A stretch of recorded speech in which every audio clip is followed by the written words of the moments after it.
पंचायत समितीमध्ये परंतु बीडीओवर कुठल्या प्रकारची कार्यवाही होत नाही का तर बीडीओचं म्हणणं आहे आम्ही जिल्हाधिकाऱ्यांना हप्ते देतो,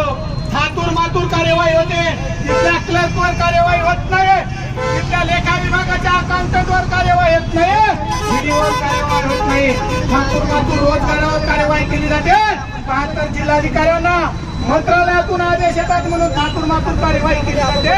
परंतु मुख्य आरोपी जागेवरच जेवतात म्हणून अशा या जिल्हाधिकाऱ्यानं या जिल्ह्यामध्ये सगळं भ्रष्टाचाराचा झाड लावलेला आहे. म्हणून